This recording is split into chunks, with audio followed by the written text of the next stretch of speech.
नमस्कार, किसान तक का किसान कारवां आज पहुंचा है बदायूं जिले के लखनपुर गांव में।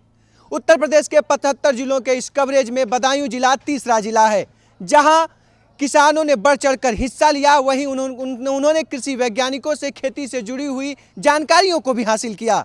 इसके साथ ही कृषि वैज्ञानिकों ने आधुनिक तकनीक के साथ खेती को कैसे आमदनी बढ़ाया जा सके, इसको लेकर भी उन्होंने जानकारी दिया। तो दूसरी ओर कृषि से जुड़े हुए अधिकारियों ने उन्हें सरकार की योजनाओं से अवगत कराया। तो इसके बीच में मैजिशियन के द्वारा कृषि से जुड़ी हुई जो संदेश है, किसान कारवां का जो संदेश है, उसको भी बताने का काम किया। तो आइए चलते हैं और देखते हैं कि दिन भर आज इस किसान कारवां के कार्यक्रम में क्या कुछ हुआ और किसानों ने क्या कुछ जाना और क्या कुछ अपना अनुभव किसान तक के साथ साझा किया। बदायूं में हुए किसान कारवां के इस कार्यक्रम में जोरदार शुरुआत हुई केवी के बदायूं में पशुधन वैज्ञानिक डॉक्टर रोशन सिंह के साथ। उन्होंने किसानों को पशुपालन से जुड़ी कई ऐसी अहम बातें बताई जिनसे बिना नुकसान के किसान बढ़िया फायदा ले सकते हैं। इस दौरान सवाल जवाब का सिलसिला भी खूब चला। आज जो प्रोग्राम है उसमें मैंने इनको बताया कि आप टाइम से पशुओं को डिवर्मिंग वैक्सीनेशन, जो अलग अलग बीमारियों के लिए जो वैक्सीन है वो टाइमली आप जो पशुपालन विभाग है ब्लॉक में जो है जो डॉक्टर साहब बैठते हैं वहाँ जाके मिलें और वैक्सीनेशन करवाएं। उनकी टीम है वो भी वैक्सीनेशन के लिए उनका एक टारगेट होता है, उसको वो कंप्लीट करते हैं। तो वैक्सीनेशन बड़ा इंपॉर्टेंट है, इसमें वैक्सीनेशन ज़रूर कराएं और साथ में हेल्थ सप्लीमेंट भी पशुओं को देते रहें। जो पशु ऑलरेडी बीमार हो चुके हैं उनका प्रॉपर इलाज करवाएं, ये बहुत ज़रूरी है। दूसरे चरण में मंच संभाला जिला कृषि अधिकारी मनोज रावत ने। उन्होंने कड़ाके की ठंड में भी सैकड़ों की संख्या में आए किसानों की खूब हौसला अफजाई की और बताया कि कैसे किसान यूपी सरकार की सभी सरकारी योजनाओं का आसानी से लाभ उठा सकते हैं। तमाम योजनाएं हमारे विभाग में चलती हैं, काफ़ी योजनाएं से लगभग 50 से ज़्यादा योजनाएं होंगे। योजनाओं के साथ साथ मुख्य रूप से हमने जो बात अपनी यहाँ पर रखी है वो जो टेक्निकल बदलाव जो सरकार में इस समय आ रहे हैं, जैसे कि डिजिटल क्रॉप सर्वे हो गया, फार्मर रजिस्ट्री हो गया, साथ ही जैसे पॉस मशीन में जो उर्वरक का वितरण होता है उसमें बदलाव आ रहे हैं। फार्मर रजिस्ट्री से उर्वरक वितरण प्रणाली को कैसे सरकार ठीक करने जा रही है, कैसे सब्सिडी का भी कम हो जाए और सभी तमाम किसानों को बिना दिक्कत के उर्वरक मिल जाए, ये तमाम चीज़ें हैं। केसीसी में फ़ायदा कैसे किसान को जल्दी से जल्द केसीसी का बेनिफिट कैसे किसान को मिल जाए। हमारे जो सीड स्टोर्स जो इकाइयाँ हैं यहाँ पे कृषि की, उन पे क्या क्या चीज़ मुहैया हो रही है। विशेष करके जो बायोलॉजिकल पेस्टिसाइड्स है, बायो पेस्टिसाइड्स हैं, जैविक कीटनाशक, और साथ में लाइट ट्रैप जैसे हो गए, मैकेनिकल सिस्टम जो हो गया कीट कंट्रोल का, इसके बारे में हम लोगों ने अपनी बात यहाँ पे रखी है, उसकी जानकारी किसानों को दी है।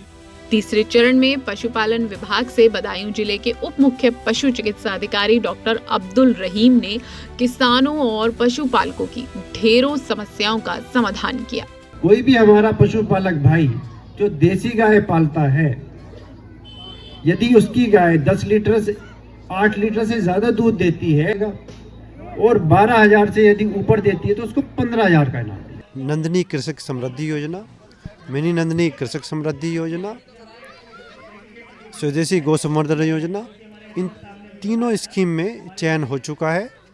और इसके अतिरिक्त मुख्यमंत्री प्रगतिशील पशुपालक योजना अभी योजना चल रही है, जिसके अंतर्गत स्वदेशी गाय पालने वाले पशुपालक भाइयों को 10,000 और 15,000 रुपये का पुरस्कार दिया जाता है।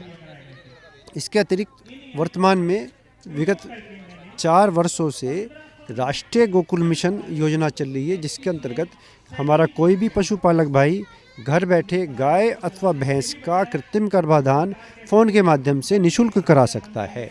हर बार की तरह चौथे चरण में मंच पर आए जादूगर और अपनी बेमिसाल जादूगरी से छा गए। देखिए कैसे सरकारी योजनाओं को उन्होंने जादुई अंदाज में पेश किया। रस्सी है ना, ये रस्सी नहीं, ये सब आपके गांव के लोग हैं। हाँ प्रधान जी, ये सब आपके गांव के लोग हैं, ये आपके गांव के बड़े लोग हैं, ये गांव के मंझले वाले हैं और ये गांव के छोटे वाले। ये भी खेती करते हैं, ये भी खेती करते हैं और ये भी खेती करते हैं। हम आपसे निवेदन करने आए, सरकार की कोई भी योजना का लाभ लेना हो तो आपको अपने खाता खुलना बहुत जरूरी है। इसके बाद कार्यक्रम में कृषि विभाग के senior technical assistant officer Manoj Kumar ने यूपी सरकार की योजनाओं के बारे में बेहतरीन तरीके से किसानों को बताया और बताया कि कैसे इन योजनाओं का आसानी से फायदा लिया जा सकता है। तो आपको 1,86,000 रुपए जमा करने होंगे, शेष आपको नहीं जमा करने हैं। आपके खेत में सोलर पंप लगा दिया जाएगा। आखिर में इफ्को के अनिल कुमार ने नैनो यूरिया के इस्तेमाल को लेकर किसानों को जागरूक किया। उन्होंने बताया कि गेहूं की फसल के लिए नैनो यूरिया का किस तरह और कितना इस्तेमाल करना है। इसका तरीका बड़ा आसान है कि जो 50 किलो अगर गेहूं अगर बोना है तो उसमें ध्यान रखें कि अमूमन हम लोग 10 किलो बीघा डीएपी डालते हैं दाने वाली जब बुवाई करते हैं। तो इसका तरीका है कि आप उसमें 5 किलो बीघा की डीएपी यानी कि 50% आपको कम करना है दाने वाली डीएपी को, और इस बोतल से आपको 5 ml प्रति केजी के हिसाब से बीज को उपचार करना है। अब ये ध्यान रखें कि जो ढक्कन इस पे लगा हुआ है ये ढक्कन इसका है 25 ml का, तो आपको 5 किलो बीज लेना है और 1 ढक्कन ये नैनो डीएपी लेना है। तरीका बड़ा आसान है कि थोड़ा पानी इसमें मिला लें क्योंकि 5 किलो गेहूँ ज़्यादा होते हैं और 25 ml डीएपी बहुत कम रहती है। तो आवश्यकता अनुसार इसमें हम आपका थोड़ा पानी मिला लेंगे जिससे कि हम उस गेहूँ पे मोया लगा के और उसको सुखा के, मोया लगाने के बाद 10 से 15 मिनट उसको सुखा लेंगे। सुखाने के बाद आप उसकी बुवाई कर दें। इस कार्यक्रम में प्रगतिशील किसानों को भी मंच मिला। सुनिए एफपीओ का संचालन करने वाले किसान अमर राठौड़ ने क्या कुछ बताया।